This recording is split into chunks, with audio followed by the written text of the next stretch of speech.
Expanding on that relationship, can you give us background on how you fell into this sort of toxic relationship, kind of the nature of it, and how it entered your awareness that something was off with this relationship?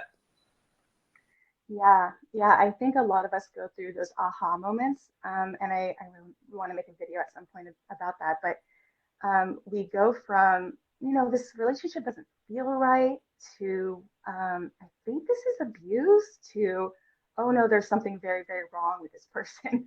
And I think that's the normal trajectory of a lot of survivors. And for me, oh my gosh, my story is so crazy. I have a book coming out, so I'm actually writing part of it in that book. But I moved to LA.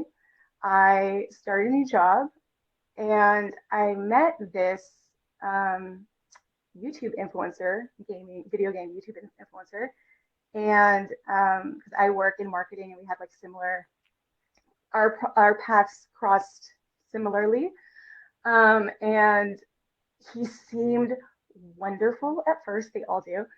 He seemed like Prince Charming. I kept telling my therapist that I felt like I was in a fairy tale. Like, he flew me to Italy. We had these beautiful vacations.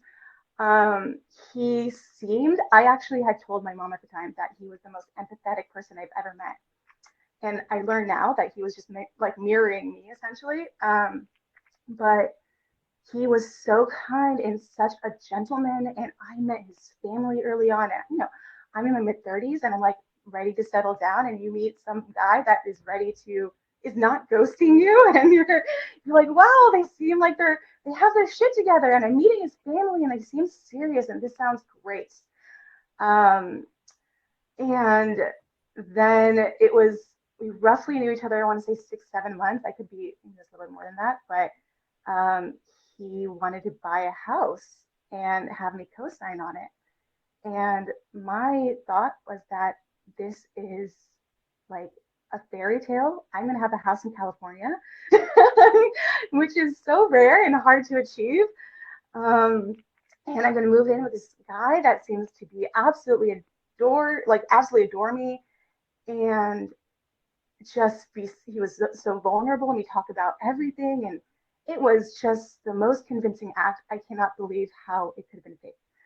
Mm. And then, yeah, it's just so convincing. And I think when a lot of people blame victims, they don't realize people exist that are this convincing. And I think it's almost scarier to think that there's people out there that can convince you for so long and convince people around them for so long. And you're not a dumb person, right? You're an intelligent person.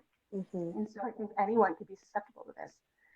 And so Yeah. that's more scary, I think. Can I say something really quick on that? I love that you brought Yeah. that up because something that I've thought about recently, and you're obviously very intelligent, and I deem myself pretty intelligent. And what's funny is when you think about how much effort you, Elle, have put into being an emotionally intelligent person, reading books, going to therapy, all of the mindfulness practices. I'm not sure what your um, patterns are, but I'll journal, I'll meditate, I ground because I really want to be in touch with my emotions and I want to be able to emote correctly and be an Mm-hmm. empathetic person.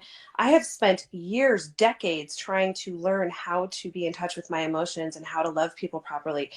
But if you think about a narcissist, they have spent that amount of time perfecting their mask. So Yeah. there's no surprise that they are literal experts at pulling the wool over people's eyes. Mm-hmm.